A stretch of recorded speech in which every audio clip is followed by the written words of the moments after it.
Hey guys, നമ്മൾ പനിയെത്താൻ പറഞ്ഞ് പോവാണ്. അപ്പോൾ നമ്മളെ ബസ് കൃത്യം 10:30 അപ്പോൾ നമ്മൾ ഓടി അങ്ങനെ നമ്മളായി. അപ്പോൾ അമ്മേൻ്റെ കൂടെ നമ്മൾ പോകുന്നു. പക്ഷെ അമ്മ ഫസ്റ്റ് ഓടി അവിടെ എത്തി. ബസ്സാണോ അല്ല, നമുക്ക് അമ്മേൻ്റെ അത്ര എനർജി ഇല്ലാത്തത് നമ്മൾ ബാക്കിലേക്ക് പോയി. അമ്മ ചിലപ്പോൾ ഇപ്പോൾ ബസ് കയറി സംശയം. അക്ഷയയിലെത്തിയപ്പോഴത്തേക്കും നമുക്ക് നല്ല മുട്ടം പണി കിട്ടി. നമ്മളെടുത്ത സാധനങ്ങൾ മാത്രം പോരാ അപ്ലൈ ചെയ്യാൻ വേണ്ടിയിട്ട്. എന്ത് ചെയ്യണം എന്നറിയാതെ അങ്ങോട്ടും ഇങ്ങോട്ടും നോക്കി നിൽക്കുന്ന കാഴ്ചയാണ് നിങ്ങളീ കാണുന്നത്. അമ്മക്ക് ആശുപത്രിയിൽ പോകേണ്ട ചെറിയ ഒരാവശ്യം ഉണ്ടായിരുന്നു. അതുകൊണ്ട് അമ്മ ഹോസ്പിറ്റലിൽ പോയി.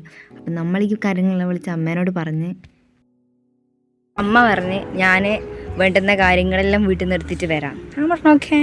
അപ്പോൾ അമ്മ പോയിട്ടെടുത്തിട്ട് വരും. അപ്പം നമ്മൾ വീട്ടിലേക്ക്, മൂത്തേൻ്റെ വീട്ടിലേക്ക് അവിടെ നിൽക്കും. എന്നിട്ട് അമ്മ വന്നതിന് ശേഷം നമ്മൾ ആദ്യം അക്ഷയയിലോട്ടേക്ക് പോകും. ചെന്തെങ്കിലും നടക്കുകയോ ഇല്ലയോ നമുക്ക് അന്നേരം കണ്ടറിയാം. Okay guys.